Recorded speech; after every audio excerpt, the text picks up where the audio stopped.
put a smile on your face when you're moving from place to place. Good morning, good morning, morning, good morning, morning.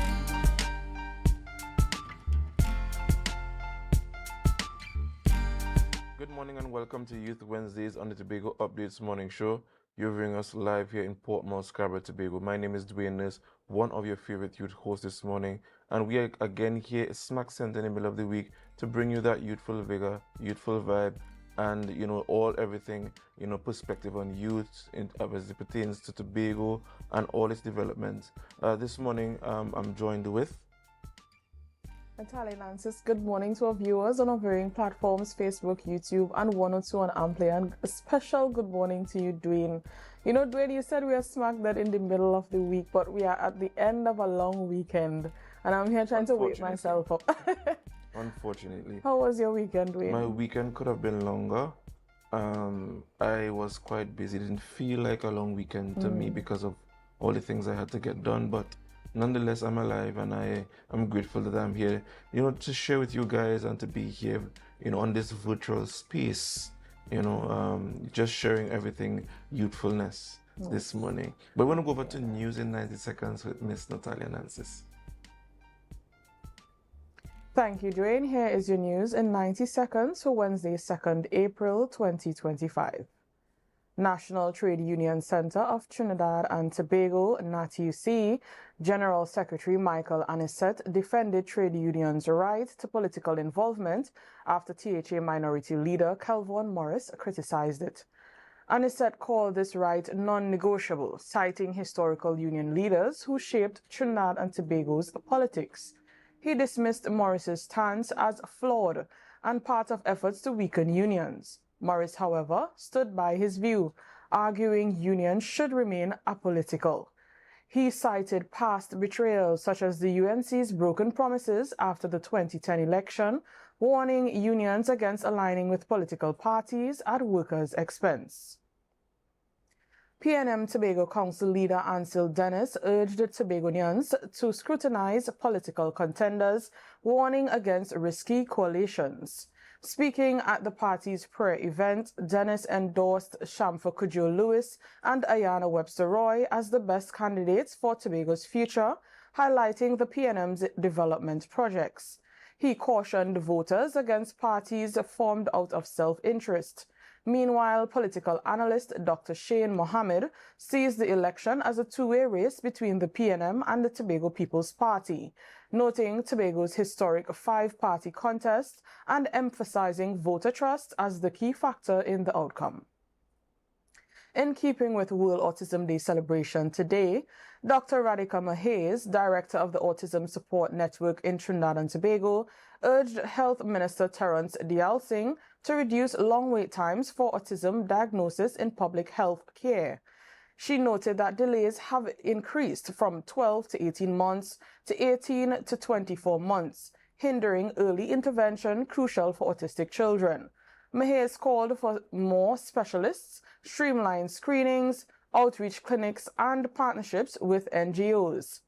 The North Central Regional Health Authority CEO Davlin Thomas acknowledged increased patient demand, stating that the Arima General Hospital's Child Development Clinic has a 3-month wait time and is recruiting more service providers. And that was your news in 90 seconds. Thank you, Miss Nancis, for news in 90 seconds. We have our birthdays this morning, but I think it'd be remiss of me if we don't highlight some of our viewers this morning. First, I want to just give a special shout out to Miss Merlin Phillips and Miss Crystal Roger. Good morning and happy Wednesday to you. Happy Youth Wednesday to you. Hear from us on Youth Wednesdays. So we're going to shoot over to our birthdays, and we have quite a long list this morning. I don't know if it's because April is trying to make up for March, but let's go. First, we have Mr. Randall Thomas. Happy birthday goes out to you. Who do we have next? Happy birthday to Miss Janelle Moore. Special birthday greetings coming to you from the Youth Wednesday Tobago Updates family. Next we have Miss Patrice. Let me say Miss. I don't know if she's married. Patrice Bacchus Dennis. happy birthday goes out to you from us from Youth Wednesdays. And who do we have next? Oh, this is a belated birthday greetings. It is what doing. I think the both of us have to do this morning. Yes, a happy birthday to Judan Jofield. Belated birthday. Belated, of course. You know, right, Judan. I hope that you enjoyed your birthday. I hope that you enjoyed the long weekend. Dwayne, I am handing over to you for your greetings. I don't know why you're trying to push me away. Right, Mr. Jofield, I would like for you to bring the cake and ice cream here, please. And thank you very much. I hope you did enjoy your birthday yesterday, albeit a holiday. All the more reason for you to enjoy it yesterday. And who do we have next? Oh, go ahead. Continuing on with belated birthdays, a happy belated birthday to Mr. Selby Leslie. I really do hope that you really did enjoy it yesterday and of course into today as your greetings are coming from us here at Tobago Updates. All right. And who do we have next? We have Miss... gosh, I didn't.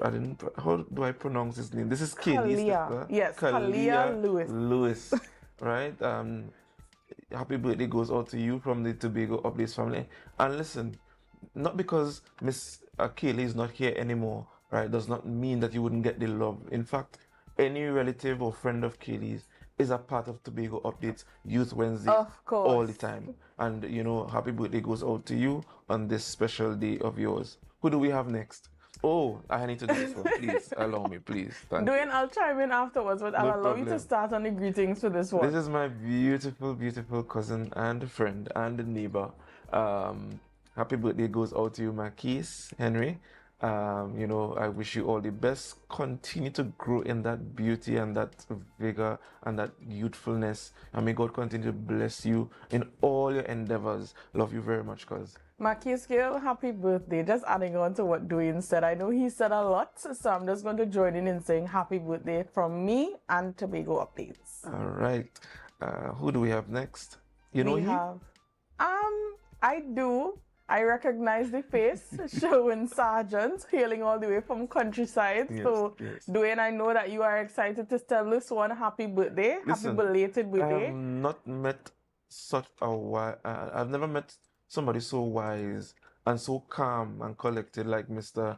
Sargent. Happy birthday goes out to you, my fellow Belgardian. You know, I pray that God continues to bless you in all your endeavors. Happy birthday. And this brings us to the end of our birthday list this morning. For those of you who did not make it and are celebrating your birthday today and yesterday, we want to wish you a happy birthday, yes, despite not making our list this morning. But you will always be our favorite here at Youth Wednesdays on the Tobago Updates. You want to help me with the rundown this morning? I am speaking a lot this morning. Of course, Dwayne. All right, so first up on our rundown, we have Trisha Moore West.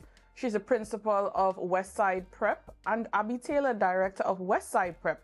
They'll be speaking to us on World Autism Awareness Day. Then we'll have Tyrese Montano. I think his stage name is Mr. Encore, so we'll be hearing from him today. He's a managing director of Encore Dance Theatre, and he'll be speaking to us about Bloom the Beginning.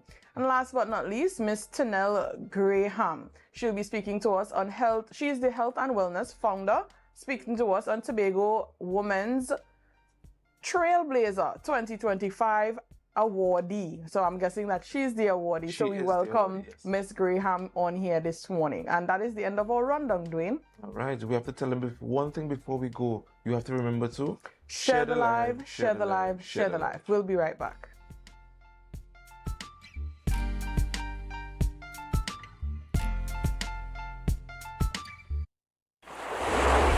Welcome to the Buku Seafood and Jazz Festival on April 19th, 2025. We invite you to an evening of smooth rhythms and soulful music as the sun dips behind Buku Bay. Let all your senses be tantalized. Enjoy an array of seafood dishes, browse crafts and designs created by local artisans, and lose yourself in the soulful melodies of John Sakata,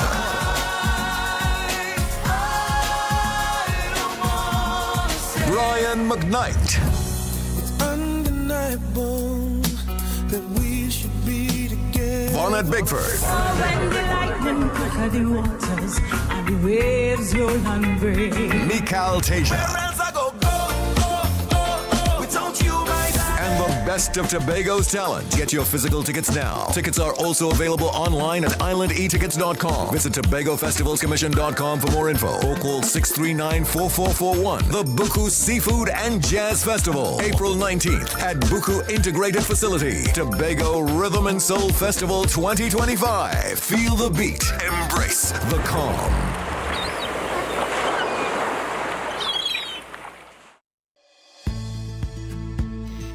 TNTech is pleased to advise that its Roxborough Service Center has reopened.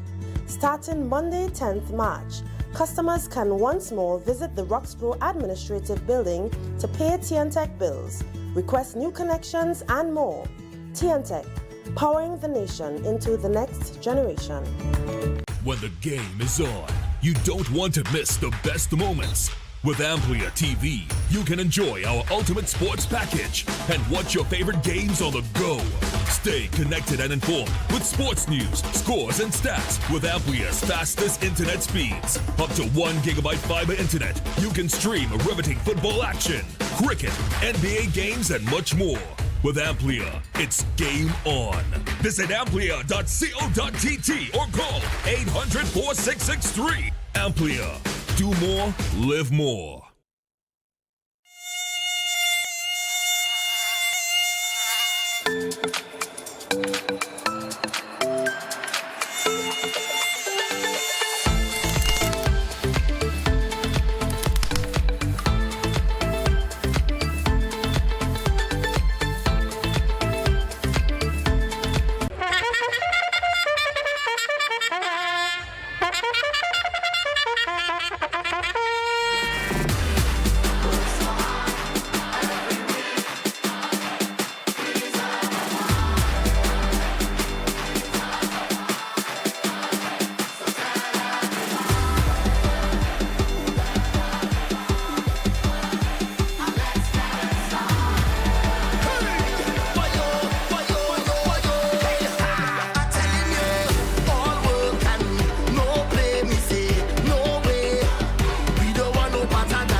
The premier red carpet extravaganza. Tobago Fashion Cuda is back with a bang, bringing with it quintessential style where runway meets rhythm. Come see the icons of Caribbean couture, showcasing the trailblazing fashions of Trinidad and Tobago. Tobago Fashion Cuda 7 promises an unforgettable experience on the 18th of April 2025 at Magdalena Grand Beach and Golf Resort, a premium all-inclusive fashion soiree where runway meets rhythm.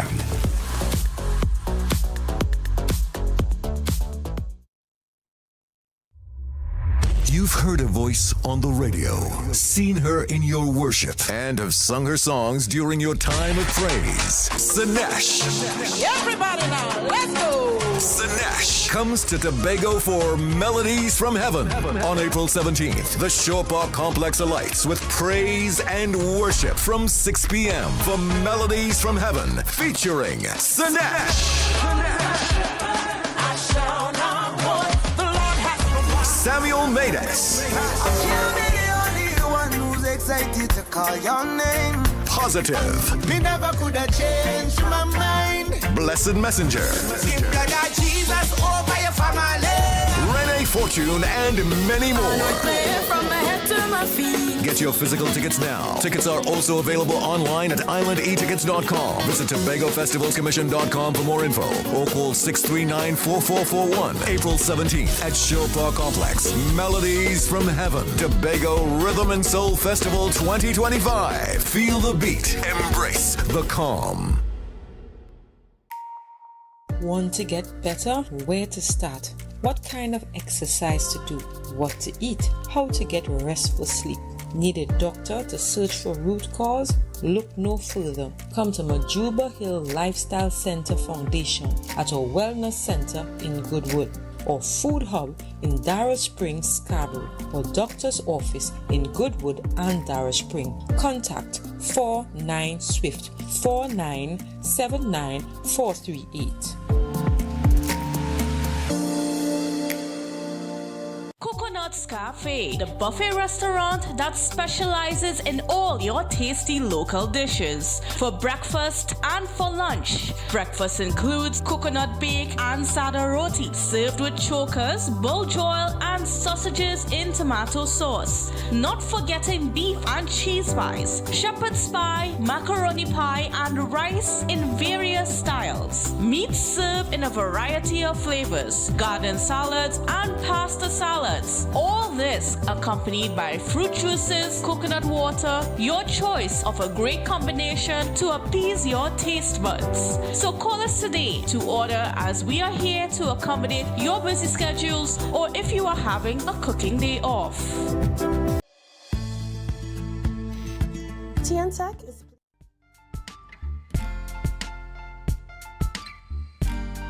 Put a smile on your face when you're moving from place to place. Good morning, good morning, morning, good morning, morning.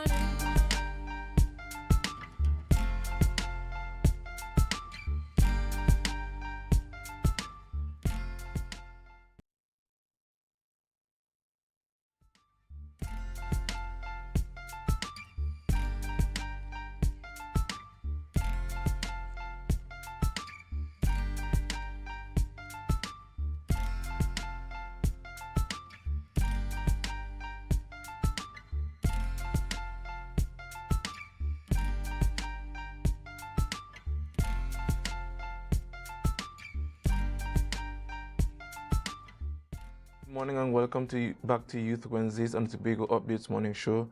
You're viewing us here live in Portmore, Scarborough, Tobago. My name is Dwayne, for those of you just joining us. And, this morning we want to take it across a notch, not up or down a notch, but across a notch relative to dance and the creatives on the island of Tobago. And this morning we're speaking with none other than Mr. Montano, right? Tyrese Montano, all the way from country. Welcome and good morning. Morning. This morning I was of the view that I will be interviewing you alone, but I see you brought an entourage. Yes. Right. So just for the viewers, for the viewership, just kind of introduce these young ladies here for us. Okay. Here we have Miss Samia Brassi. Mm-hmm. She's a dancer with the Encore Dance Theatre. And here we have Miss Sana Fraser. She's my captain one of 4 captains, with the responsibility and duty of choreographic assistant. Jesus. At the Encore Dance Theatre. I am such a heavy burden just for a 15-year-old. Can you manage? Yes, Look, I'm trying. And she's a little piece, right? But welcome. Good morning to you guys. Thank you. Mr. Montano, where did this all begin for you? I know you since you were a youth man, right? From Pembroke and so on, and through school and thing. But when has dance become something at the epicenter of your life? Well, I'll always say that it was or is predestined for me because I come out of a family of creatives, whether that be dancers, drummers, or singers, or persons that really interested or really good at cooking. I'm also the grandson of Cecil Jerry.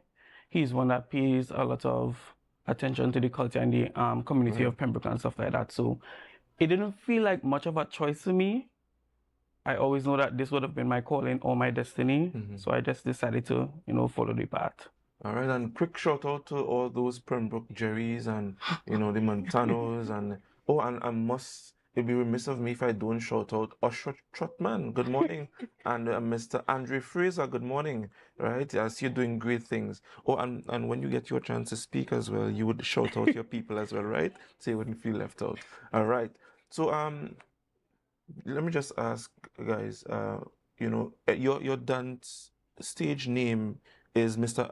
Encore or Encore? Explain for us. Well, when I started the group, I've always gone by Tyrese Montano my whole life. I didn't necessarily have a stage name, but my dancers, they always call me Mr. Encore, or some persons that not very familiar with Encore, they say Mr. Encore, and I just decided to, you know, go with it. I mean, it does have a nice ring to it, so why not? Right. So, what inspired this concert? I mean, dance concert on the island of Tobago is not something that I think this generation is quite acquainted with, but I'm certain that it's not novel, right? What inspired this idea, and what, especially in relation to this theme?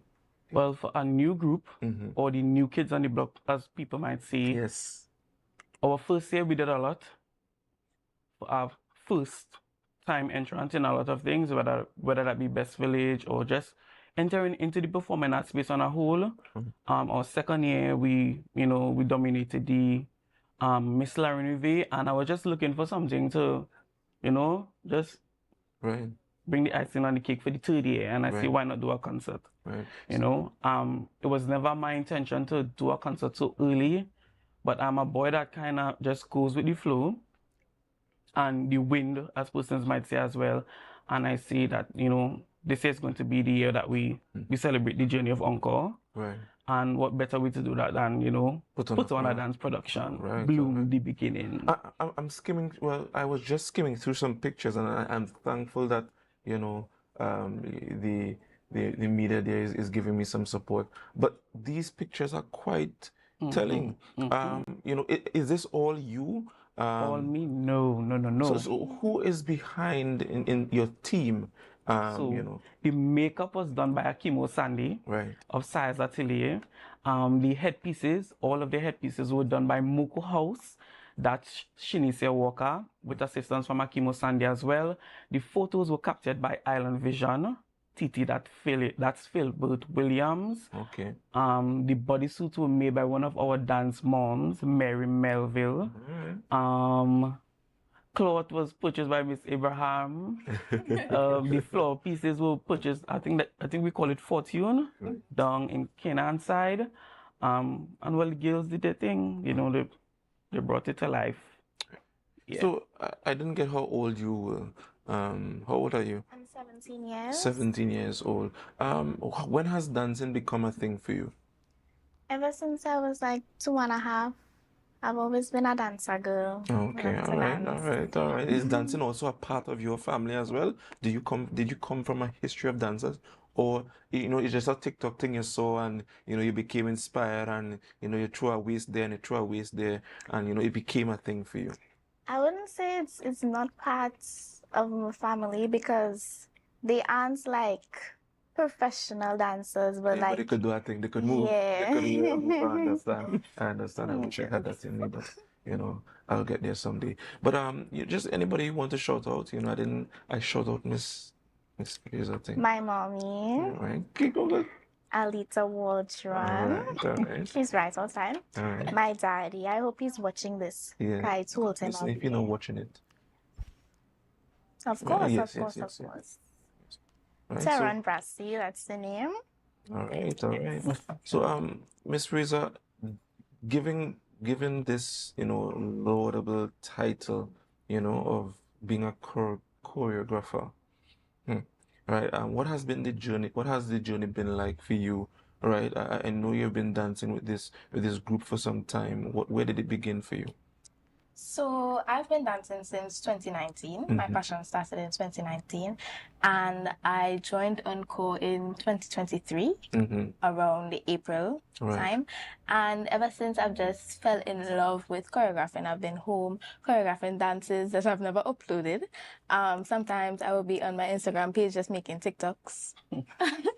And when Tyrese said that he wants to do the concert, I was just like, okay, I need to be a part of this. I need to be a part of this. So I've been choreographing my solo dance to Rise Again, and I've also been helping him with one of the junior dances as well. Okay. So to Rise Again, how does this, relate to the theme and new beginning, especially, how Encore Dance Studio has been in existence for 3 years? Yeah.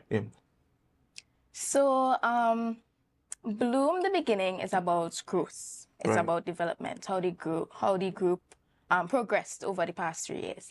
And my solo to rise again, is basically about the challenges that someone goes through. And it's basically about a metaphoric window. So, you know, people have challenges at times. And, you know, once you stay consistent and you still have faith or hope, you will get through it. Metaphoric window, guys. That's the phrase for the day. You know, I was flabbergasted. What about you? Are you going to do a solo dance as well? You know, what has been your most, you know, prized moment being a part of this group? Okay, so I'm involved in a duet. It's called Gravity. Me and Khaleesi Lewis. And this dance is basically about going through a lot of hardship and trials and tribulations and finally growing up to, you know, have a sense of one with yourself, but you know, your past never really is in the past. It's always it's always within part of you. Yes. Yes. So in this, and it also reflects the word bloom. So you're growing from one stage to another, and that dance is placed in Act 1. And growth could never happen without gravity. Yes. Listen, I need to watch this thing, right? Because you know, I love how your theme is coherent with all the dances. You know, it's quite creative. You know, so tell us, just give us an insight as to what the concert would look like. Okay. You know, and give us the dates and so on. Okay, so in regards to what the concert would look like, the concert is separated into 3 different acts. Act 1, which is focused on the genre that is contemporary or modern dance.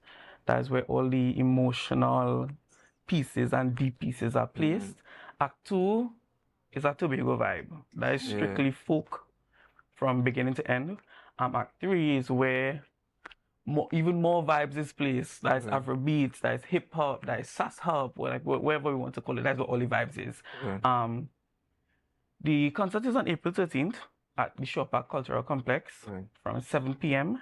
Tickets are currently $200 for adults and $150 for children because the early bird date has gone. That was March 13th. You can get tickets from anyone, any member of the Encore Dance Theatre.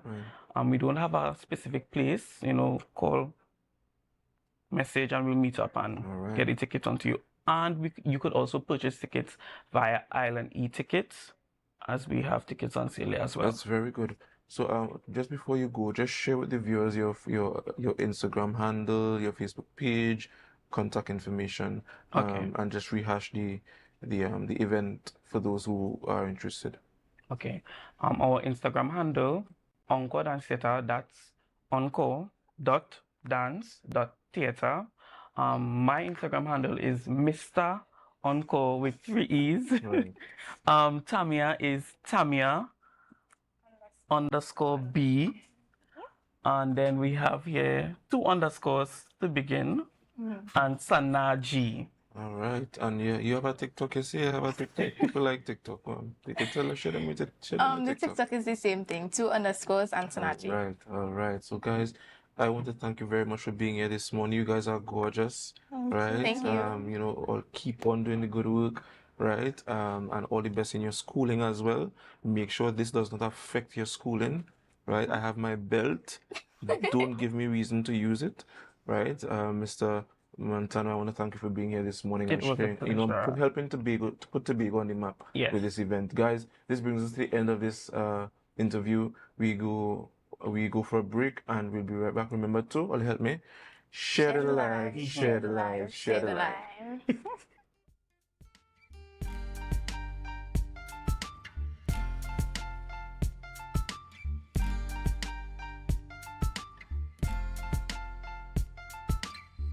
In the shadows, we took our first steps.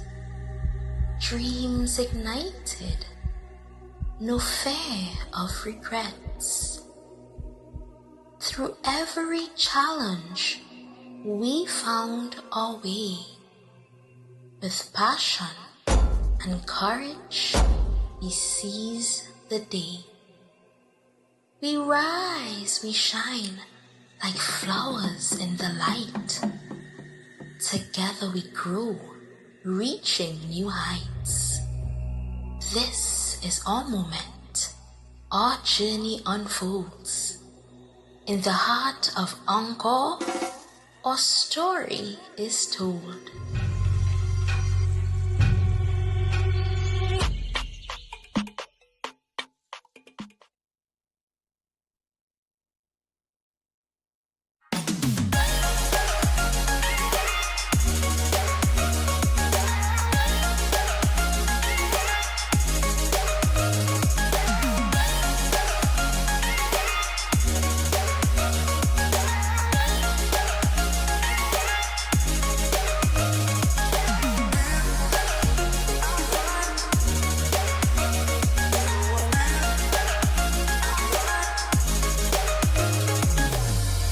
Welcome to the launch of Tobago Fashion Coda 7.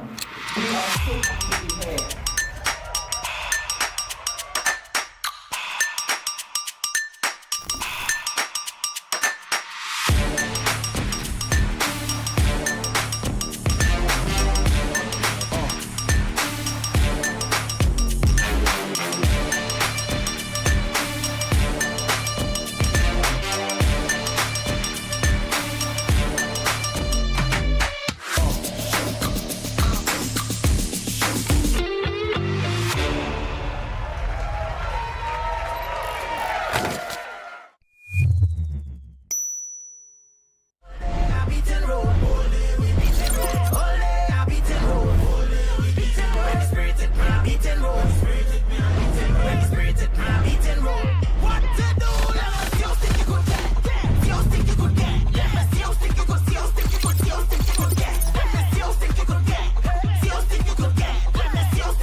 The Tobago Rhythm and Soul Festival. Feel the beat. Embrace the calm. On Easter Weekend 2025, Tobago is the place to be from April 17th to 20th. The Rhythm, the Soul of Tobago.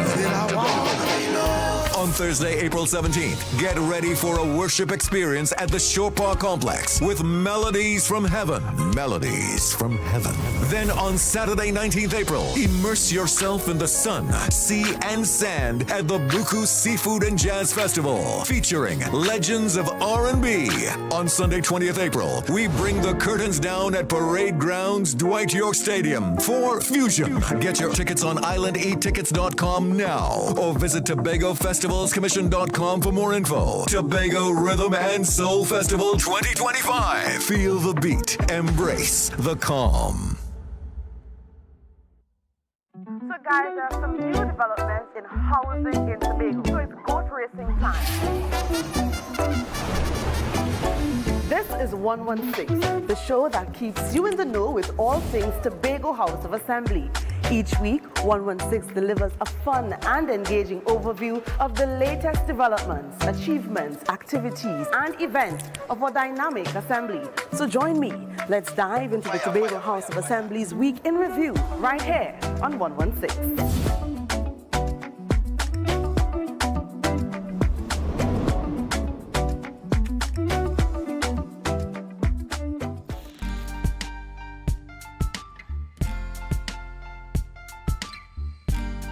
Put a smile on your face when you're moving from place to place. Good morning, good morning, morning, good morning, morning.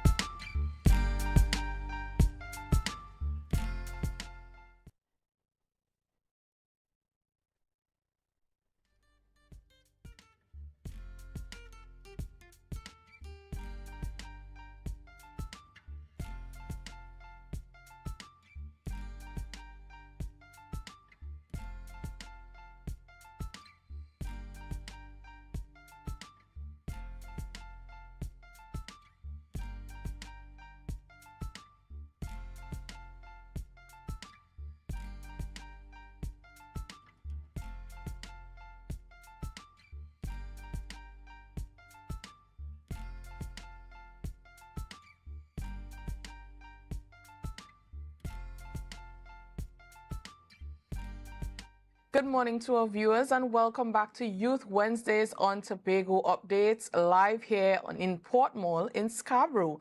Right, so we know that today is World Autism Day. We celebrate World Autism Day, and with us to speak to us about yes, autism, but what we do for autistic children here in Trinidad and Tobago, we have Mrs. Trisha Moore West. She's the principal of West Side Prep School. Right, I have to make sure not to mix that up because she has a lot in store for you, a lot of, I would say, excitement, a lot of things coming streamlined on to you to be able to use these services to cater to autistic children here in Trinidad and Tobago. All right, so Mrs. Trisha Moore West, welcome to Youth Wednesdays on Tobago Updates. Thank you very much for having me. All right, so tell us a little bit about who is Trisha Moore West. Well, Trisha Moore West is first a mom, a sister, a daughter, and principal, CEO of Westside Prep, lover of children. All right, so you're here to speak to us about Westside Prep and, of course, what to say, your qualifications on what brings you to speak to us about autism and autistic children. So, what are your qualifications? What sets you aside from others who may know a little bit, but you now being the educator of autistic children? Right. So I was educated in the UK. I left Tobago when I was 19 years old. So I had quite a lot of, at least 20 plus years in education. Yeah. So I did my foundation degree in education, teaching and learning. Yes. I did my Bachelor of Education with honors in education and also a master's in international education. Right. Right. And in those subjects, you will have had to choose a special, not an academic, but a special needs subject, and I chose autism. Okay. All right. And now that we're moving into Mrs. Moore West telling us a little bit about Westside Prep, let me just introduce you all to a very familiar face to our screens, but here as one of the directors of Westside Prep, and that is Miss Abby Taylor. So good morning to you, Abby. Good morning, Tobago and Trinidad by extension. Hi, Miss West. Sorry I couldn't be with you in person, but I'm here nonetheless. I'm still happy that you're gracing our screens with your lovely face via VMix. It's okay that you couldn't be here, but you are still with us virtually, and we are happy that you are with us. All right, so I was just getting in with Mrs. Moore West on the Westside Prep School. So I'm asking the both of you, could you tell us a little bit about who is Westside Prep, or what is Westside Prep? If I had to describe Westside in one word, it's love. And I think Miss West would agree with me. It's a place of love. It's a family unit. When kids and parents come into this space, that's almost the first thing that they say. That, this feels like home. It feels like a place where we could literally leave our kids and we don't have to worry about have such loving principal. Miss West is, oh my gosh, she's such a loving person. And I think those are the characteristics that a lot of people look for when they have a child that has special needs and they have nowhere else to go. The first thing that they would turn to or they would look for is a loving person. So Westside Prep is love for us. So that's Westside Prep on a whole. Westside Prep is love. All right. So tell us a little bit about the goals and the aspirations of Westside Prep. I know that, we had a conversation prior to coming on air. Abby, welcome to that conversation that we are presently having. Yeah, but what are some of the goals and aspirations of Westside Prep that you'd like to share? Well, for me as a director, I would like to see Westside Prep blossom into a school where you don't have to leave. You don't have to leave to go outside for any kind of services. And I know that is something that we're actively working on.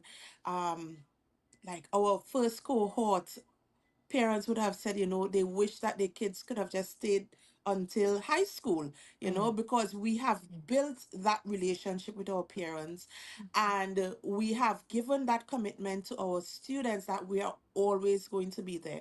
Whether you're a past student, whether you're present, whether you're just seeking out a place that could give that comfort. So definitely our future goals are is high school. We want to have a high school coming on board soon. Outside of that, I think Miss West and all can speak to it. It's just providing good service, because we know our neurodivergent kids are sometimes left as back burner students. I can speak personally for my son, because my son too is also autistic, and it was a hard transition for him from pre to primary, and finding a place where could cater to his needs was very hard for me. So finding West Side Prep was godsend. Coming about on Mrs. West was definitely providence. It's nothing but God where that is concerned, and yeah, that's where we're gearing towards. As the principal of Westside Prep, what direction do you want to see your school going in the future? I mean, you have on with you, Miss Abby Taylor. She is a direct link to, goals that you would have set forward, as she would have mentioned. But as the principal, where would you like to see your school heading in the future?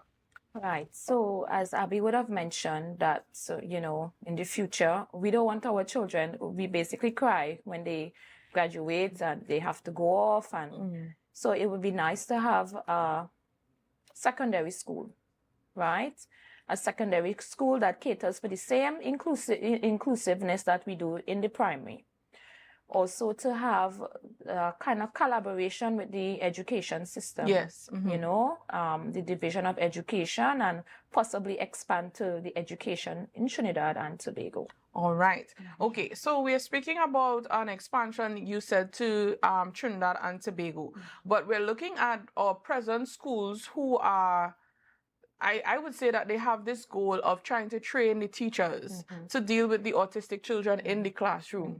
So as a school that deals specifically with autism, would you say that one of your goals would be to train teachers who are presently in the system to deal with autistic children when they do present in the classroom? Yes, because the notion is that you will hear teachers saying, oh, they're not trained for this, they're not trained for that, and like Abby said, the children are left on the back burners.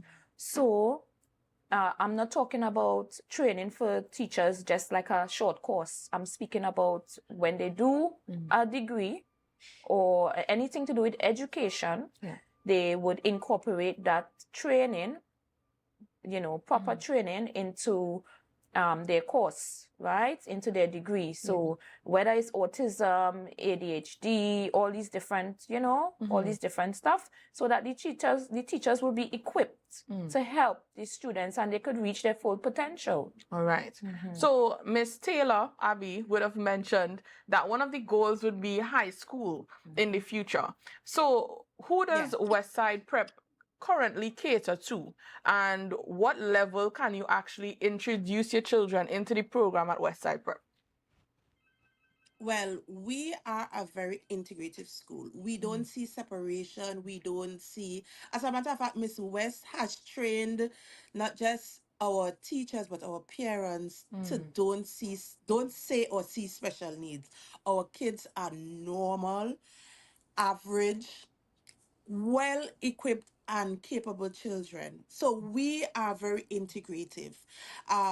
We have prided ourselves on presenting that as a principle, because children have to go out into the society. They have to go out into real life. And there's no need to separate our kids from other students, because they can cope. They are academically aware. As a matter of fact, we don't see special needs at Westside Prep.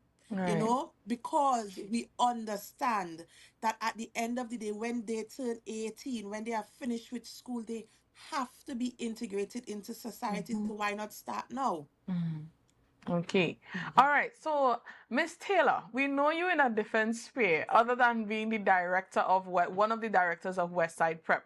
So, do you see a partnership between Westside Prep and the Division of Education in trying to move forward in this, in like integrating the school into a primary school system, being one of these schools that, yes, children would be leaving the preschool level. I want to choose a a school that caters for my child's needs in primary school. Are you going to push forward so that Westside Prep now is now integrated into a primary school system on a whole?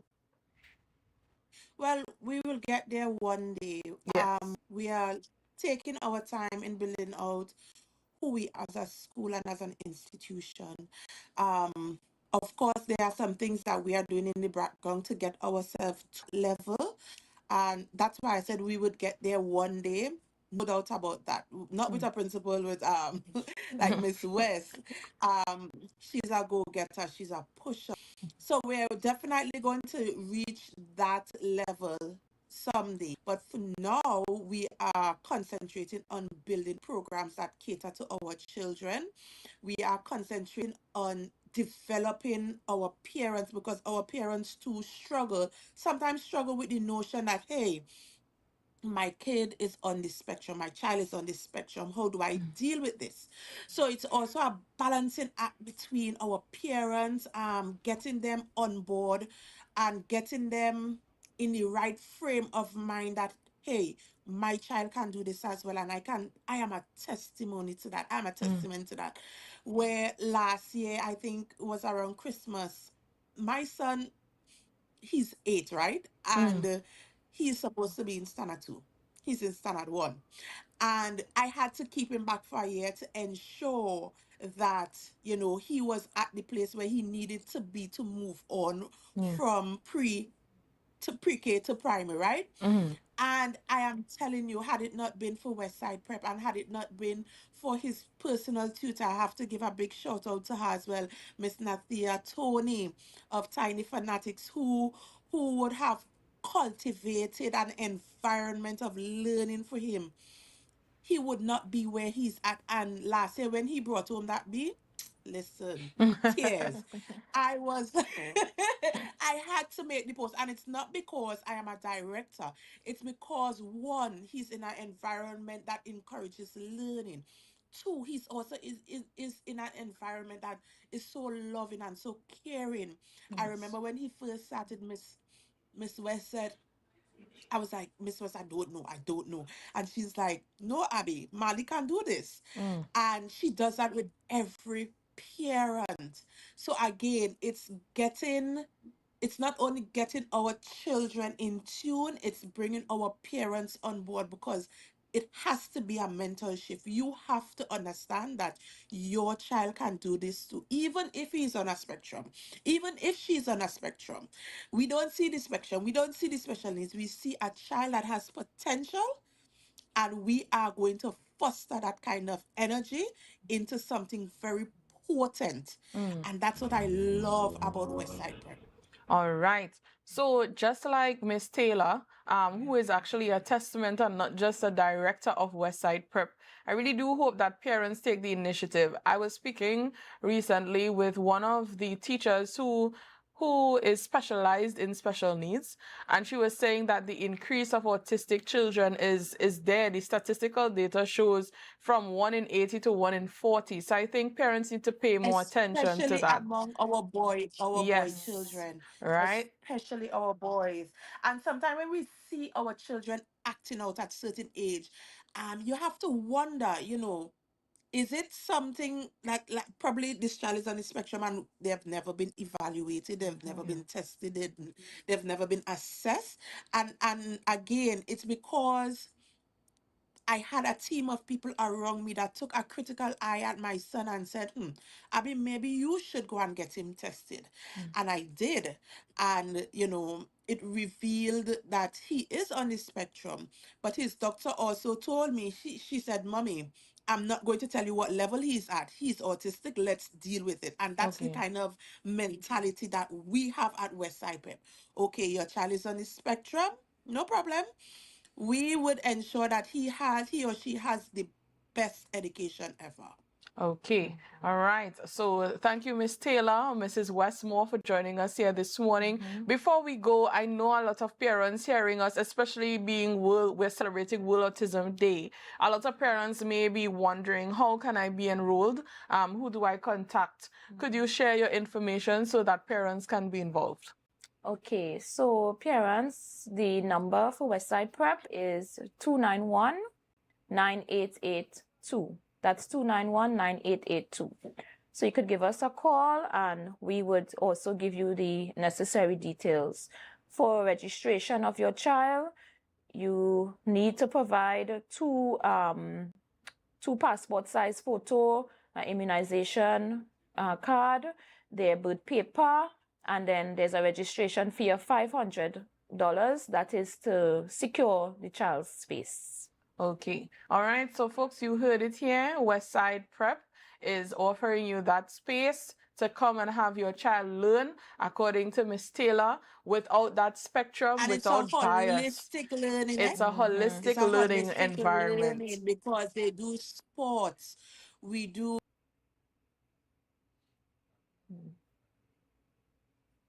All right, so we seem to be having some technical difficulties, but Miss Taylor was just going on about the holistic development of Westside Prep. And I know that a lot of parents may be hearing and may be excited about that new journey that their child could partake in. So Mrs. Westmore, thank you so much for joining us once again, sharing that information with us. And for the parents that are still with us, for our viewers, I ask you to continue to share the live, share the live, share the live. We'll be right back.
MI4 Security Services Company is the most advanced security service in Tobago. Ask about our cash and transit service. It's safe, risk-free, reliable, and timely.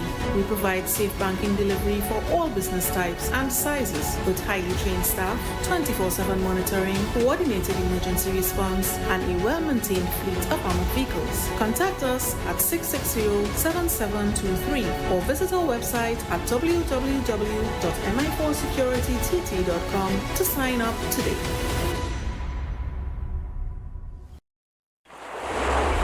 Welcome to the Buku Seafood and Jazz Festival on April 19th, 2025. We invite you to an evening of smooth rhythms and soulful music as the sun dips behind Buku Bay. Let all your senses be tantalized. Enjoy an array of seafood dishes, browse crafts and designs created by local artisans, and lose yourself in the soulful melodies of John Sakata,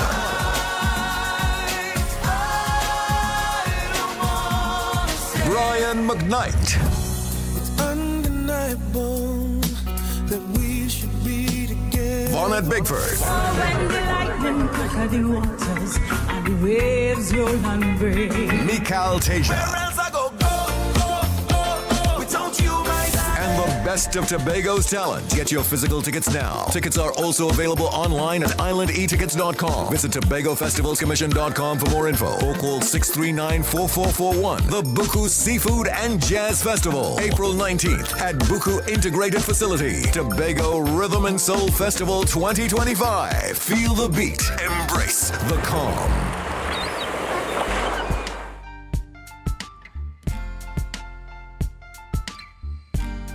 Put a smile on your face when you're moving from place to place. Good morning, good morning, morning, good morning, morning. Good morning and welcome back to Youth Wednesdays on Tobago Updates Morning Show. You're viewing us here live in Portmore, Scarborough, Tobago. Yes, my name is Dwayne, your favorite youth host here again, and we're going to continue the discussion around Women's History Month, and we have an awardee here with us, Miss Tennille Graham.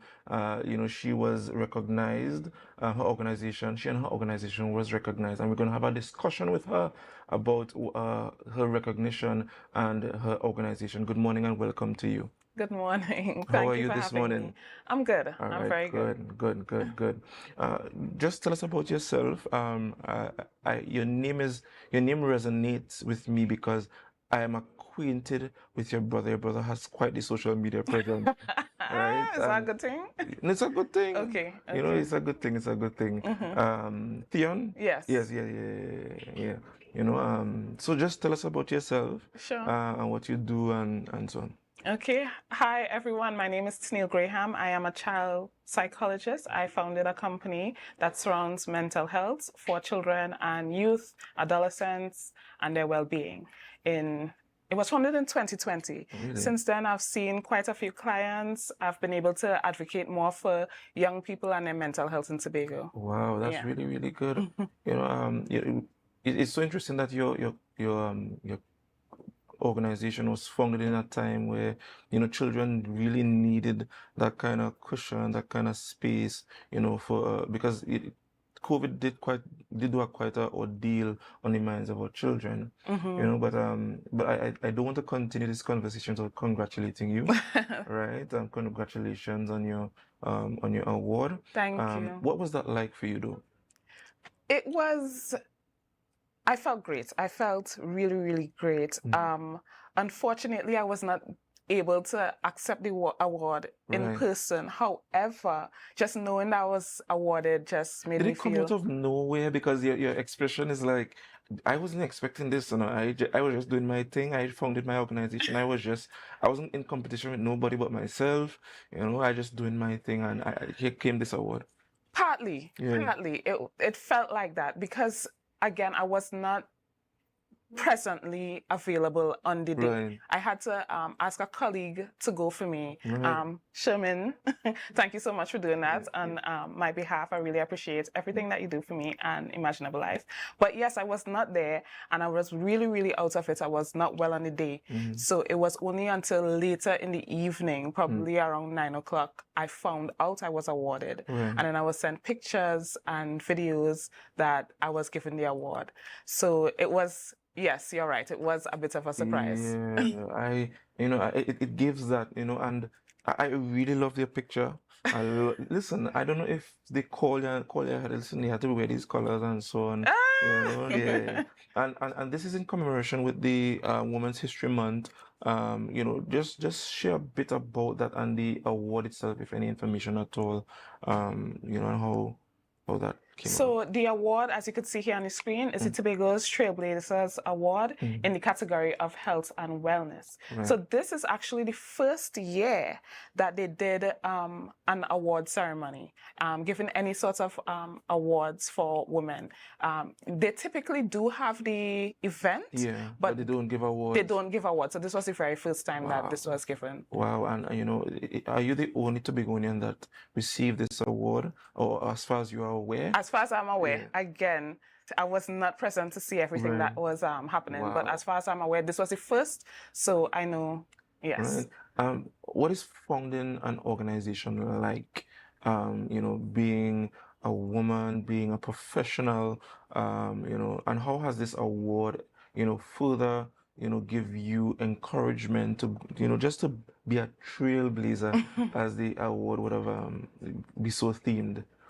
It feels really good, and like you said, it is encouraging to do so. So now I feel very motivated, and I want to do more. I want not just, I wouldn't want to say I want more awards. Awards is just something you put on a shelf, right? But I want to be able to shed light on what I'm doing, which is, promoting mental health and well-being for children specifically. Right. When we talk about mental health, we tend to think about adults, and because they have bills to pay and they have children happy, they have nothing to worry about. Exactly. Everything provided for all. Precisely. Yeah. So I really, really want to shed a light. So yes, I'm awarded this, and yes, I'm happy to receive that and be recognized, but I also want to highlight what it is that I'm doing. It's less about the award, but what I'm being awarded for. Yeah. Yeah. I don't know if I should really ask you this, but since I studied, I don't know where you studied, but I studied in Trinidad for some time, and I admire the young Trinidadian. They are so prideful, they are very confident. Yeah. But not so, I don't see that, resonating in the Tobagonian, the young Tobagonian per se. In your line of work, right?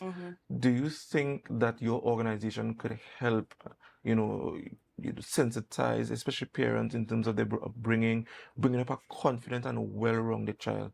And what does your organization have in mind, if anything at all? I think it's very hard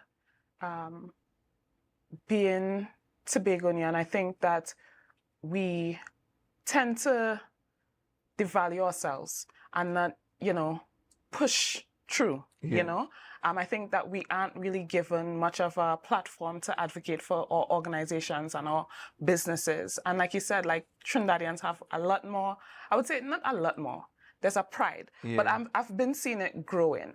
I would say when I started my business, I was very, very afraid, and I would, in the 5 years it has existed, I can confidently say that things progressed only within the last 2 years.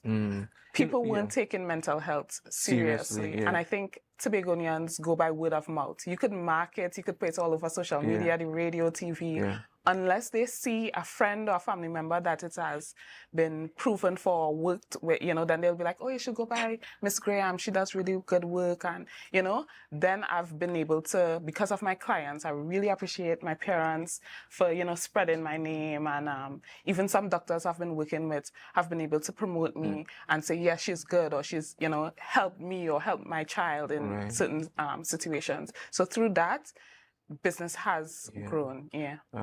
What are some of the services that your business offer?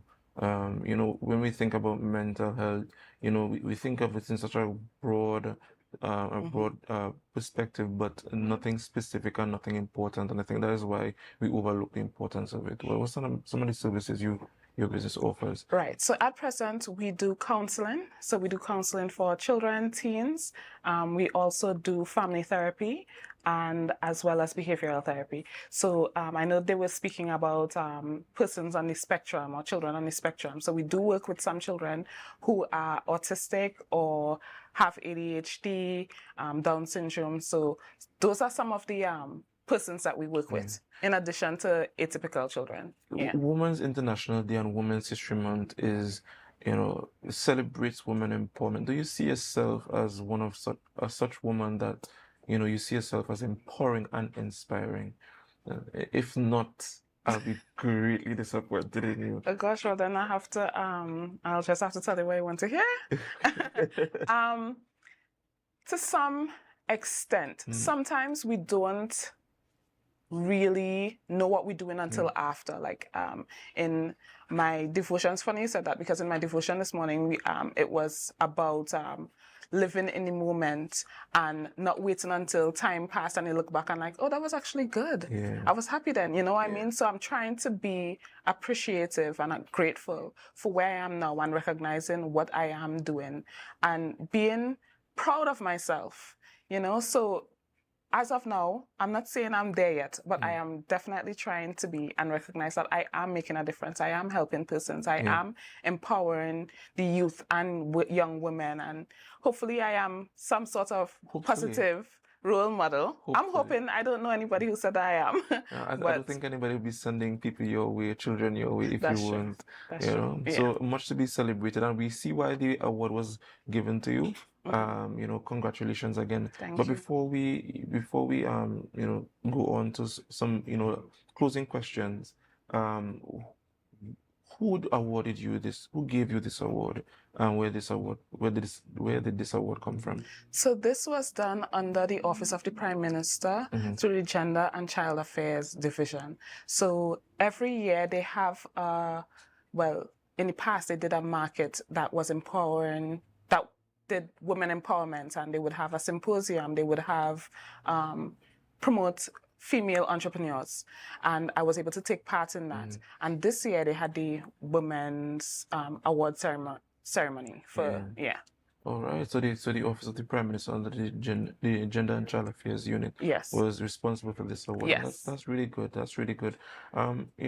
My sort of closing up question to you is, you know, what is the future for your business? What do you hope to see your business do for Tobago? You know, just share that with us. Well, the ultimate goal is just to promote mental health and wellness for Tobagonians. That is the ultimate goal. I would love to showcase the ways in which mental health can help children, could help adults even, not necessarily just the youth, even though that is where I primarily work. But we do have some things, Imaginable Life does have some things coming up in August. I just want to plug that in here. So just look out for us. On August 3rd, we are having a mental health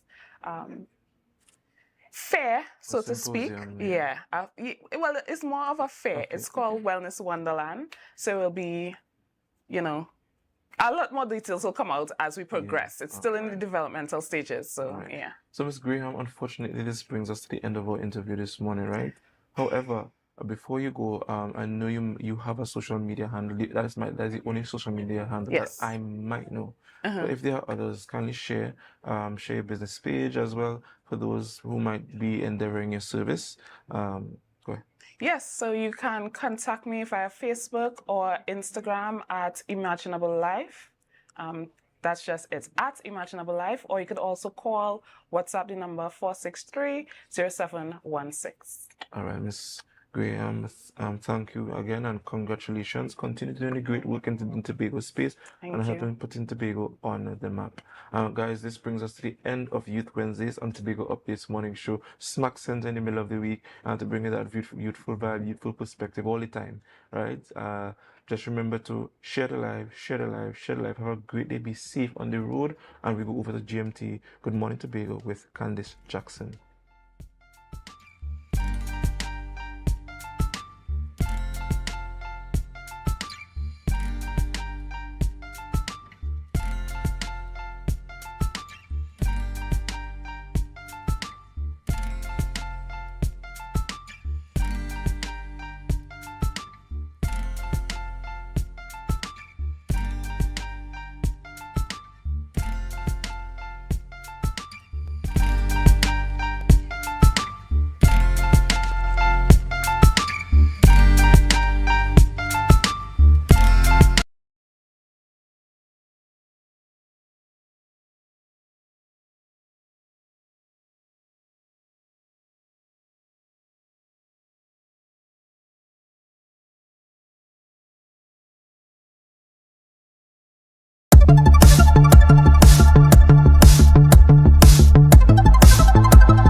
we are here to mainly focus on diseases of cocoa. Black pod and witch's broom are currently in Trinidad and Tobago, and we're going to give some sensitization about frosty pod, which is a disease that's in the region that could have devastating impacts to the cocoa industry. The reason why these are so problematic, they affect the economic part. It doesn't necessarily kill the tree, but it makes the farmers feel less productive. Today, the focus is on identifying the diseases of cocoa towards rehabilitation and restoration of the cocoa. So, as you know, we have one of the finest cocoa in Trinidad and Tobago, and we don't want to lose that genetic stock, and therefore this particular training today is for that.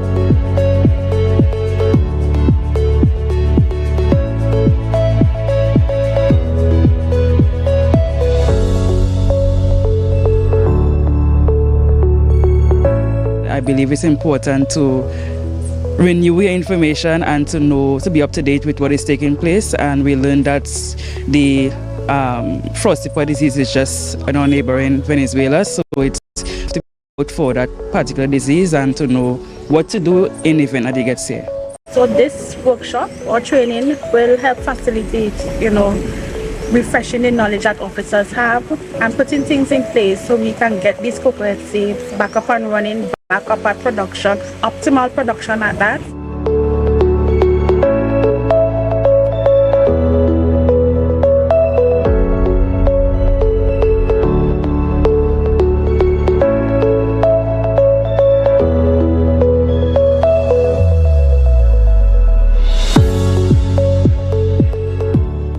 BioReach really is looking at conserving biodiversity and taking on agroecological practices to now look at the agricultural landscape and see how we could better the landscape using that. So the BioReach is really for the landscape, the productive landscapes of Trinidad and Tobago. I think it's a good idea that the different agencies come on board with the division and with the ministry by extension. Because the ministry cannot do it all alone, so these agencies will help bring information to us extension officers and our wider farmers in Tobago.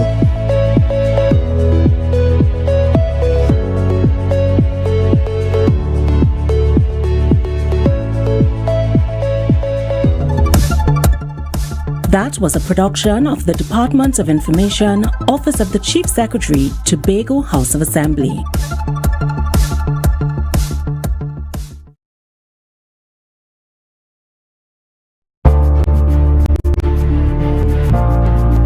You're viewing Tobago Updates Television, your exclusive gateway to Tobago, broadcasting the beauty of this island paradise to the world.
Welcome to Good Morning Tobago on Tobago Updates, your source for current affairs in Tobago, Trinidad, and the region, with the perfect conversations to complement your morning routine. I am Candice Jackson, and let's get started with the news in 90 seconds for Wednesday, 2nd April 2025. General Secretary of the National Trade Union Center of Trinidad and Tobago, Michael Anisette, defended trade unions' rights to political involvement after THA Minority Leader Kelvin Morris criticized it. Anisette labeled the right as non-negotiable, citing several historical union leaders who shaped Trinidad and Tobago's politics. He dismissed Morris's stance as flawed and part of efforts to weaken unions. Morris, however, stood by his view, arguing unions should remain apolitical. He cited past betrayals, such as the UNC's broken promises after the 2010 election, warning unions against aligning with political parties at workers' expense. Meanwhile, PNM Tobago Council political leader Ansel Dennis urged Tobagonians to scrutinize political contenders, warning against risky coalitions. Speaking at the party's prayer event, Dennis endorsed Shamfika Joe Lewis and Ayanna Webster Roy as the best candidates for Tobago's future, highlighting the PNM's developmental projects. He cautioned voters against parties formed out of self-interest. Meanwhile, political analyst Dr. Shane Mohammed sees the election as a two-way race between the PNM and the Tobago People's Party, the TPP, noting Tobago's historic five-party contest and emphasizing voter trust as a key factor in the outcome.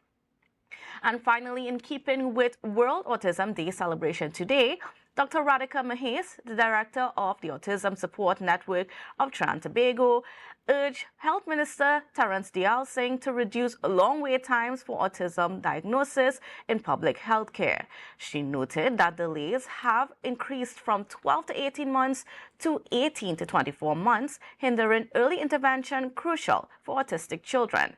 Mahes called for more specialists, streamlined screenings, outreach clinics, and partnership with NGOs. NCRHA CEO Davlin Thomas acknowledged increased patient demand, stating that at the Arima General Hospital's Children Development Clinic now has a 3-month wait time and is recruiting more service providers. And that was the news in 90 seconds. And viewers, now getting into our conversations this morning, we're going to get things kicked off talking about what's been happening in the tourism space. We just come from a long weekend, and there's another long weekend this month. Of course, it's Easter and all of that. So a lot of exciting times here in Tobago, but what's really going on? So we are being joined this morning by the president of the Tobago Hotel and Tourism Association, and that is Mr. Alpha Lord. So good morning and welcome to you, Mr. Lord. How are you? Good morning. Thanks for having me. I'm quite fine, thank you. And how are you keeping? I'm good. Rested and good. Ready to go. Nice. So now, in the midst of all our elections and all that drama that's surrounding that, we still have a tourism industry to keep going. Yes. How has things been for the first quarter of the year? It has been slow. Obviously, the impact of the SOE has slowed down the international travel, but we've also had some bright moments. Coming off the back of this weekend was one of them, where we've seen a lot of the domestic traffic from Trinidad come in, but we've also seen some bright spots around our international market as well.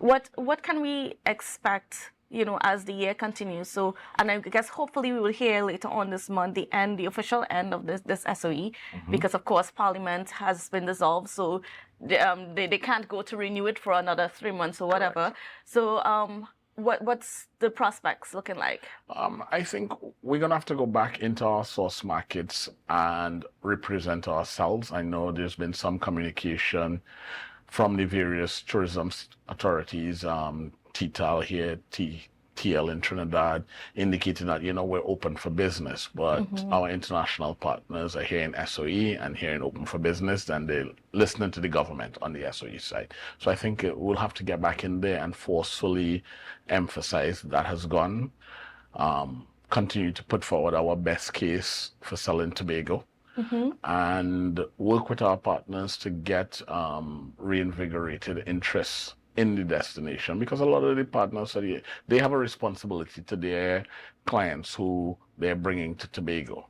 So they felt, it's in their best interest not to necessarily push Tobago at this time, given the SOE. So now that we know that's coming to an end, we expect to see that push coming once again from all our tour partners. And how are things on the domestic market? Because, of course, we just had a long weekend. We have Easter coming up, and Easter is usually one of our most booming times. The domestic market continues to be an absolutely strong provider for business to the destination, right? The challenge with the domestic market is weekend-only traffic or around the long weekends, holidays, etc. So the consistency of it is directly related to how often we have a long weekend, right? For the industry to survive itself, it has to be consistency around the 7 days of the week, right? So, and hence the international partners are required to fill that gap. But in terms of the domestic markets, continues to be strong and continues to be very supportive. And then, of course, with the opening of the new airports, or I should say, the getting ready to open, because we haven't officially put it into use yet.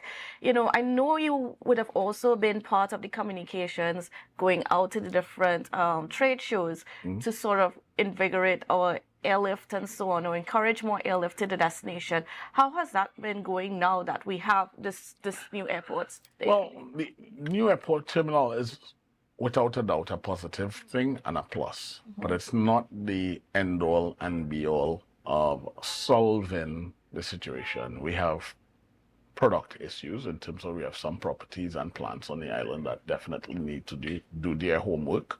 We have marketing challenges, and then we have a relationship with Caribbean Airlines that isn't necessarily in the strongest place relative to the amount of airlift we want to see coming out of Trinidad.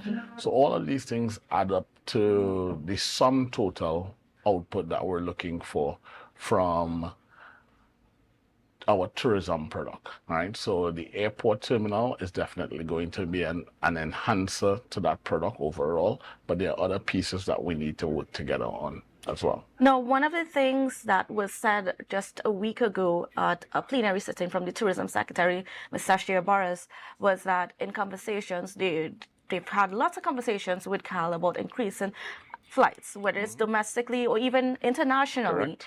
However, it seems as though even though CAL is willing, there is a political barrier to whether or not CAL can execute those things. What can you share from the political conversation I can't contribute to at all. The secretary would know why she's saying that. But what I feel strongly about is CAL's inability to act is affecting our tourism product. Right, we've had several conversations with them about a flight out of Toronto, which we felt was making some very good headway, and then it stalled out. My understanding is that the THA, for all intents and purposes, had agreed to most of, if not all of the contract terms, and then it died. These are the things that affect us on a daily basis.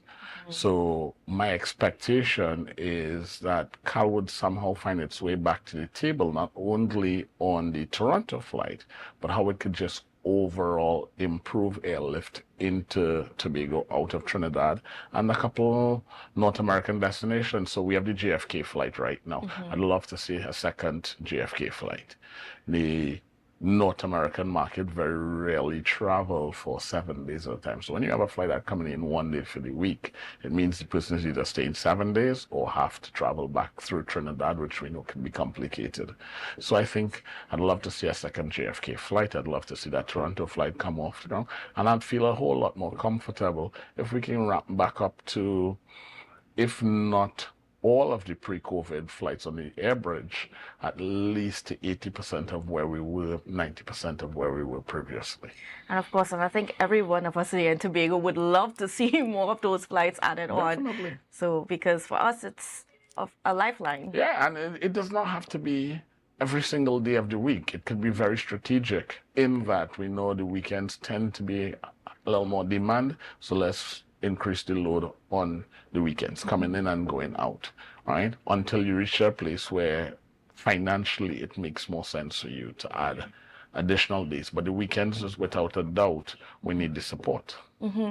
And what's been the feeling on the ground with the tourism players, talking about accommodation and so on? What are they feeling as the year continues? Even though we've had the setback with the SOE and things like that, how are people viewing the rest of the year? I think most persons realistically are concerned. I think most persons, the SOE started the year in a poor manner, and it has set the tone for the outlook right now. Because the reality is we've lost what is our strongest time of the year, which is winter in terms of the European, North American market.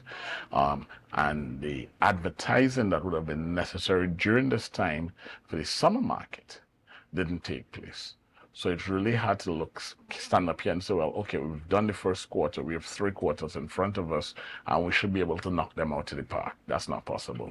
So I think it's with a little trepidation, but everybody is at least at a minimum excited that the SOE is gone, and we could actually get to attempting to do some real work. Have you been able to tabulate how much cancellations we've had because of the SOE? I think what we've had is a significant slowdown in demand versus cancellations. Now, persons have had cancellations without a doubt. But I think if you looked at where we were in December and you kind of checked the booking pace, you would realize by the first week of January, it had just fallen off the cliff. Right? And then people I'm not booking. And it's hard to quantify the person who would have decided to come to Tobago as compared to Grenada or Barbados, but decided to go there because of the SOE, because you just don't know where they were going to go. But when you compare it year on year, you can see the slide. What do you think about just the political conversation around what's been happening in tourism? Because I know that the politics, they're going to throw their words here and there for their own own advancements, but how much do you think that those conversations hurt what's really going on in the tourism industry and helping everybody to understand? So the conversation, when it starts to become mindless, it hurts the product completely.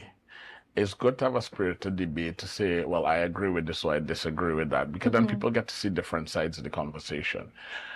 But when it starts to become non-factual, right, or it doesn't address some of the real issues that affect people on a daily basis, and it's more hyperbole than anything else, I think that's where the difficulty comes in, right? What I would like to see is, okay, for example, the sandals conversation, broaden more than sandals and just talk about development. What is the development plan relative to tourism? Like how many 200-plus bedroom hotels we would like to attract that's carrying an international flag or that has international accreditation. So if we say that's the program, then we know we want to get 5 250-plus bedroom hotels that's carrying a flag.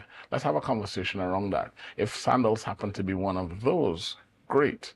But the fact is, we've decided this is what we want to attract. We want to attract 1,000 high-quality rooms to the island. This is why. This is what we intend to provide as a destination in terms of concessions, and this is what we expect to gain. And then set up a framework that anybody who meets that criteria could apply to it and get in. Just limiting the conversation to one entity versus having a conversation around Tobago tourism development makes all the difference in the world to me. Now, and again, as you touch on sandals, we know that there's been conversations happening with the management of sandals. What can you share as to whether or not you guys are involved in those conversations, and what are your views? Well, no, we're not involved, and rightfully so at this time. I think it's more a government conversation at this time, because obviously there's a measure of agreements that have to take place, concessions, etc. I think it becomes a hotel association and a tourism body conversation as we decide how we're going to link not just hotel to hotel, but how we're going to link the benefits that sandals or any other international brand can make to the rest of the industry. Because what you don't want is a brand comes in, sucks up all the positivity that they could suck up, and then the other partners on the island don't benefit from it, right? We have 2 golf courses on the island. You want to be able to see those 2 golf courses at performing maximum thing. You have farmers on the island, you want to see those farmers benefiting from it. So the linkages with the rest of the industry, the taxi association, the dive association, the water sports people, you want to understand how those things could connect. And I think once we've crossed the macro level in terms of the government sandals, where they agree on the concessions and stuff like that, then we start to, on a hotel association, link those things. And I want to say also that the concessions that we make available to new/international/foreign players, we should be considering how we make some of those concessions available to the local players so that they could reinvigorate their properties as well.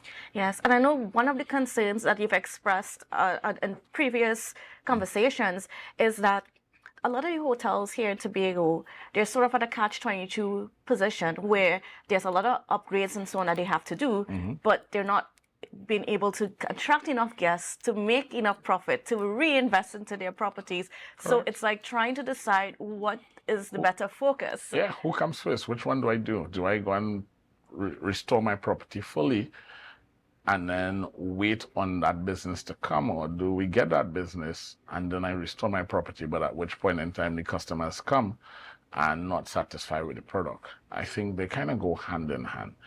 And this is where I believe the efforts of the government in terms of marketing and pushing the island comes largely into play. Because if I see a concerted effort, if I see a structure, if I see a plan, if I see a strategy, then I have something to hedge my bets on.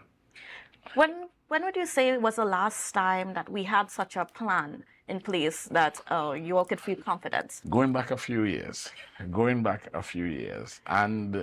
the reality is the macroeconomics has changed. So what worked then may not necessarily work now.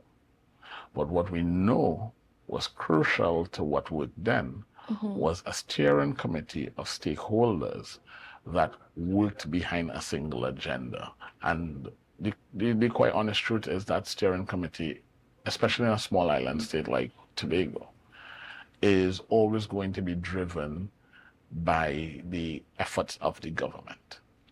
Stakeholders, private entities like ourselves will always want to get involved, will always want to do stuff, but we don't have necessarily the full clout to do it or lead it ourselves. So it needs a more vigorous input on a government level to say, you know what, this tourism industry matters to us, and this is what we're going to do.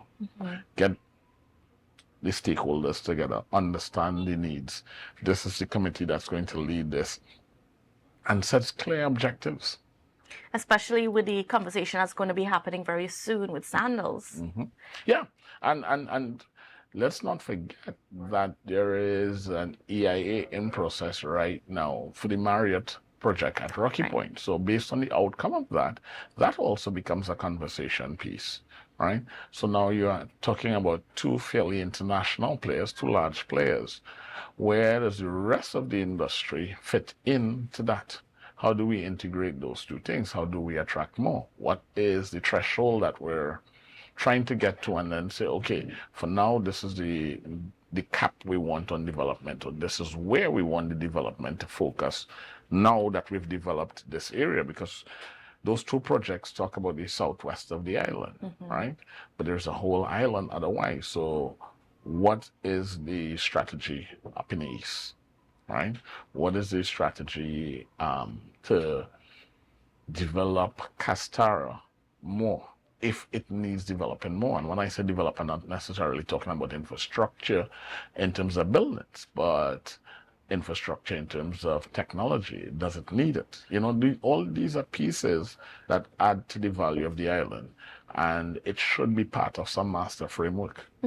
What do you see for the future of Tobago's tourism, especially with there is one push to get these bigger branded hotels here in Tobago, and of course we know there are lots of benefits that come along with it in terms of marketing and airlift and all that so on stuff, but then there's also this argument that perhaps we should be pushing for a community-based tourism product like Castara and a lot of these other smaller communities where we could have that emphasis on experience more than a grand hotel stay. And who said the two can't exist in the same space? Right? I think there's room for the two to exist in the same space. What happens in the southwest of the island isn't what happens in the northeast of the island, right? It's not what happens in Castaro. And persons are looking for different things, right? So you could attract a visitor here who wants the energy of the southwest, and you can also attract a visitor here who wants to go diving, who wants to go bird watching. The reality is we have multiple different things. It's how we create a coordinated balance of delivering those things. You don't want to overdevelop the island. I'm not one who says develop and do this and do this and do this and do it everywhere. There's some places on the island that the specific nature of how it is specifically what somebody's coming to see, and we shouldn't ruin that. But then there's some parts of the island that definitely needs infrastructure development works, right? And you also have people who will come here and say, I would prefer to stay in a 4-star, 5-star property and go and visit the rest of the island. And then you have people who will come here and say, you know what, the Castara model is exactly what I want, or I want to stay in a bed and breakfast somewhere. So there is room for everybody to participate. What you don't want is overdevelopment of one area at the expense of the next, right? And then there's infrastructure, telephone, technology, utilities, all of those things that is consistently needed throughout the island. So that there's nothing says that I need to figure out what my tourism model is before I put these things in, because regardless of the model, those things are necessary. And how much this disconnect between the THA and the central government has been affecting the ability of the industry to really get going? I'm not going to make it a central government v THA thing. I'm going to say the policy makers. So because sometimes central government and the THA line up. And then there are times like it is right now.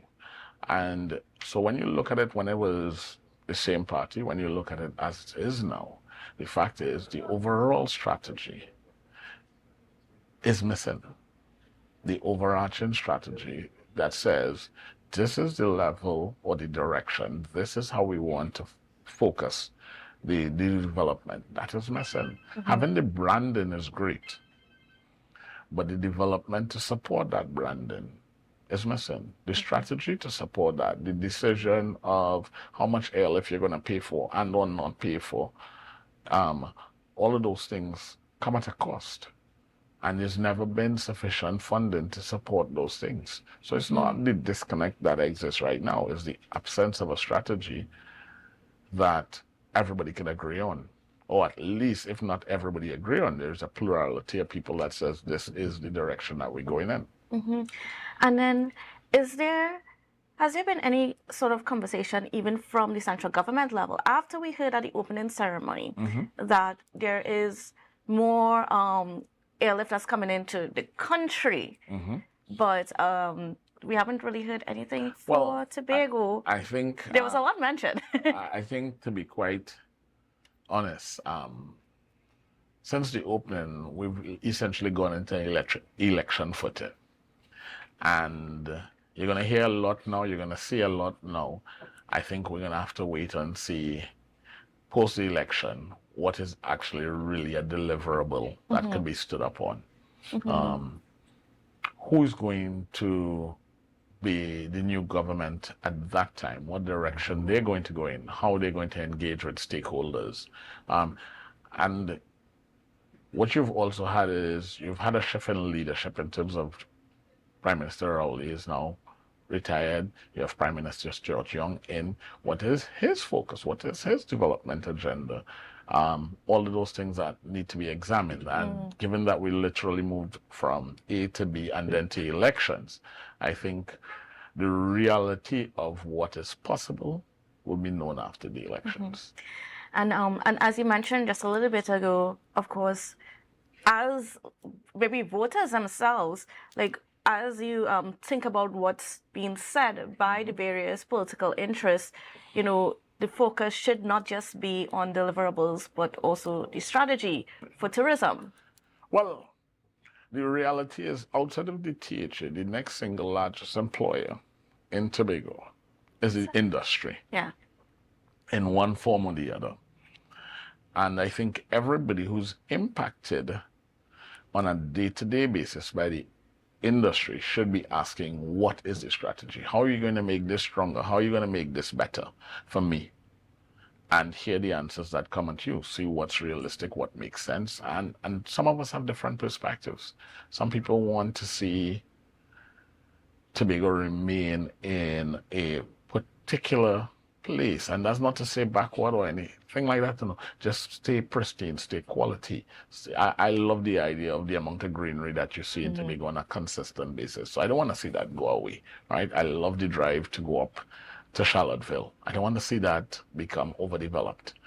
But at the same point in time, when I watch the southwest of the island and I watch Crown Point, I say, my gosh, this is not what it's supposed to be like. This should have a different framework, more standards for what you erect, how you erect it, where you erect it.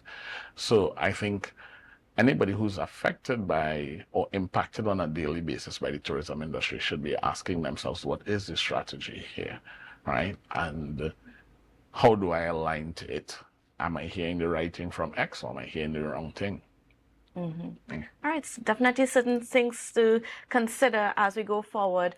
But that's all we have for our conversation this morning. Thank you very much for having me. Yeah, thank you so much for being on with us. But viewers, don't go anywhere because we've got a lot more coming up for you after the break.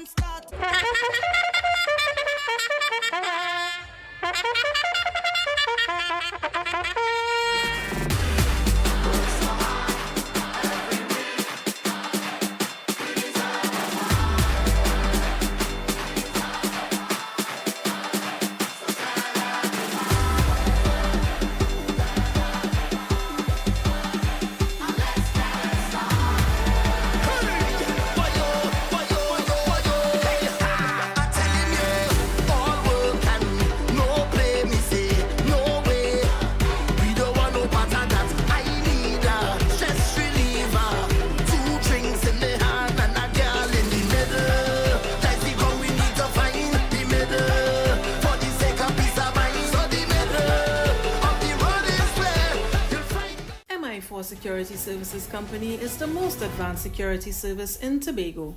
Ask about our cash and transit service. It's safe, risk-free, reliable, and timely. We provide safe banking delivery for all business types and sizes with highly trained staff, 24/7 monitoring, coordinated emergency response, and a well-maintained fleet of armored vehicles. Contact us at 660-7723 or visit our website at www.mi4securitytt.com to sign up today.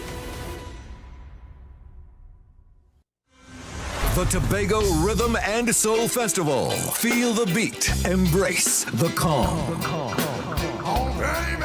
On Easter Weekend 2025, Tobago is the place to be. From April 17th to 20th, the rhythm, the soul of Tobago. On Thursday, April 17th, get ready for a worship experience at the Shore Park Complex with Melodies from Heaven. Melodies from Heaven. Then on Saturday, 19th April, immerse yourself in the sun, sea, and sand at the Buku Seafood and Jazz Festival, featuring legends of R&B. On Sunday, 20th April, we bring the curtains down at Parade Grounds, Dwight York Stadium for Fusion. Get your tickets on islandetickets.com now or visit TobagoFestivalsCommission.com for more info. Tobago Rhythm and Soul Festival 2025. Feel the beat. Embrace the calm.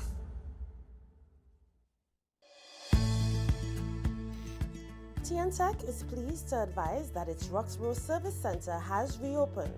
Starting Monday, 10th March, customers can once more visit the Roxborough Administrative Building to pay TNTech bills, request new connections, and more. TNTech, powering the nation into the next generation. Want to get better? Where to start? What kind of exercise to do? What to eat? How to get restful sleep? Need a doctor to search for root cause? Look no further. Come to Majuba Hill Lifestyle Center Foundation at our Wellness Center in Goodwood, or Food Hub in Darrell Springs, Scarborough, or Doctor's Office in Goodwood and Darrell Spring. Contact 49 Swift 4979 438.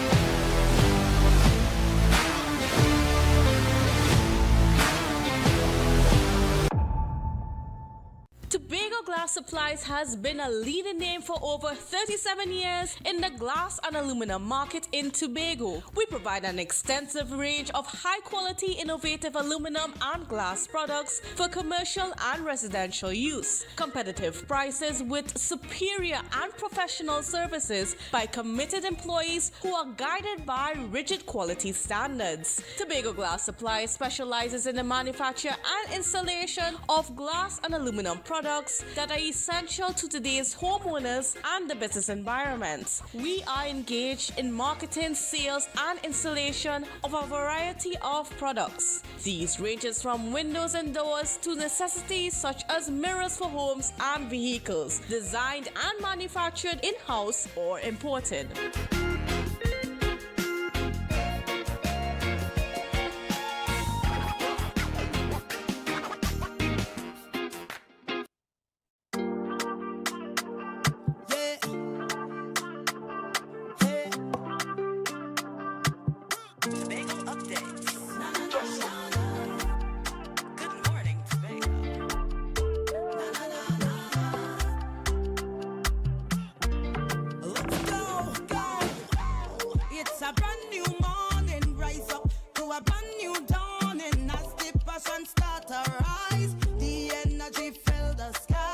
Well, welcome back to Good Morning Tobago on Tobago Updates. Viewers, now we are chatting now about Easter because, of course, you know, Easter is coming up in just a little bit. So in case you haven't, you know, had enough rest yet from this long weekend, or you've got another long weekend coming up. And, of course, we can't talk about Easter without talking about goat and crab races, especially in the community of Mount Pleasant, because they own Easter Monday. So, speaking with us this morning about what are the plans for a very special edition of Mount Pleasant goat and crab races and sports this year is Miss Ann Rollocks, a committee member, as well as Miss Alicia Nore Bowles. Good morning and welcome to you both. Good morning. All right, so Mount Pleasant this year is going to be very excited, and there's a special reason why. Right. At Mount Pleasant this year, Morning Tobago, at Mount Pleasant this year, we will be celebrating our 50th anniversary of our sports meeting. Well, it's on Easter Monday, 21st April. It starts at 11 a.m.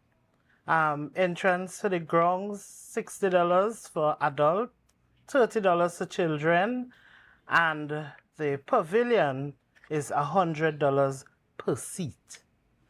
And also this year, we have reintroduced our the 10K, which starts at the Canby Junction, goes through the villages of Canby, Mount Pleasant, Bethany, part of Lowlands, and ended off at the playfield.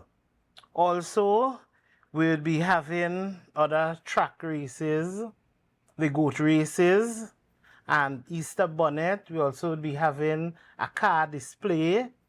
We have the children play area, where there will be bouncy castles, chair plane ride, the train rides, and Mount Pleasant is the place to be for Easter Monday. We have activities for all, the entire family. Certainly. I'm not forgetting, we have our vendors as well, where we would have a variety of eats and drinks. And of course, it coincides also with Mount Pleasant Harvest. Yes, it is. Yes, So, yes. I mean, just tell us about getting to this point where you could celebrate 50 years of hosting the sports day that goes just beyond, it goes beyond the goat races. It's just a lot of activities. Tell me about being able to do this for 50 years. Well, it has been a lot of hard work. And not just only for us, the young ones. Remember, there are people who have went before us. You know, the older folks like Mr. Roach, Mr. Sharp, Mr. Skeet. You know, I must say kudos to all those people. Mr. and Mistress Phillips, Carlton Phillips and his wife, people like Wilma Phillips, and, you know, all those older members who they really set the pace for us at this time. So tell me a little bit about like what special is being planned for this 50th anniversary. Are there any surprises or anything extraordinary that we can see for Easter Monday? Right. First of all, there is an egg hunt sponsored by Jade Monkey. And of course, they would be scattering over 300 eggs right across the playfield. And in these eggs, they would have prizes.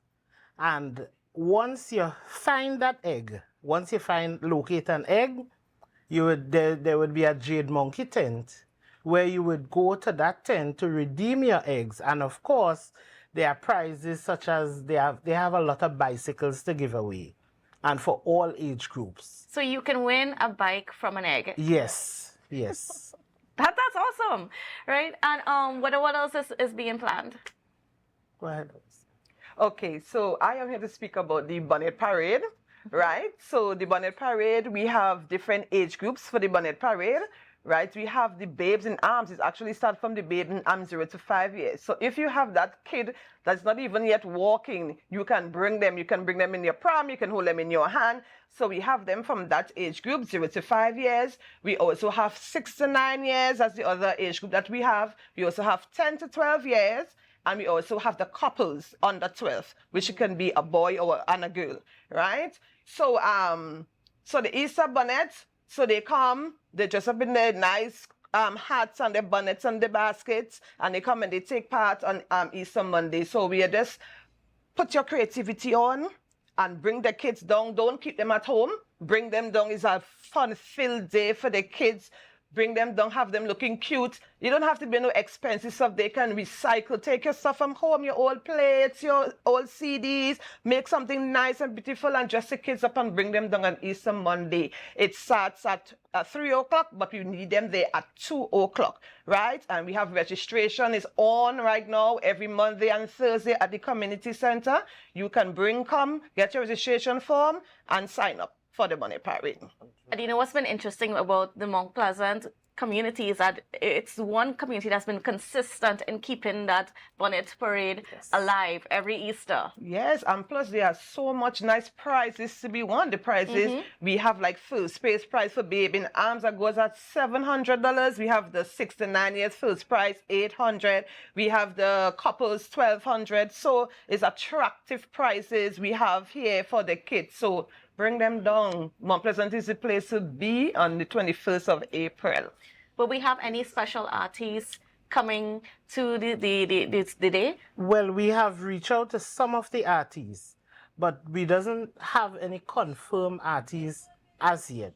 Well, you know, of course, Jamaica Carnival is the same time around Easter time. So we realize that a lot of artists will be out for Easter.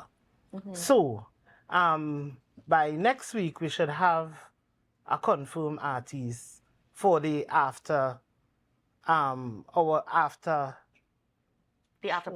party entertainment. And of course, also we will have our greasy pole, right? And well, we're looking at the tug of war because, you know, last year we had a little challenge trying to get participants to partake in that tug of war. So hopefully we'll be having it again once more. Also in the kids area, we invited the big dog down at the skating ring.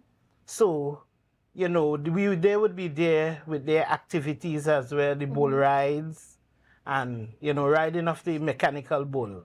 You know, so it would be an exciting time at Mount Pleasant. And of course, we can't forget the goat races. Yes, of course, the goat races. Well, from next week, we'll be doing some more marketing on the goat racing.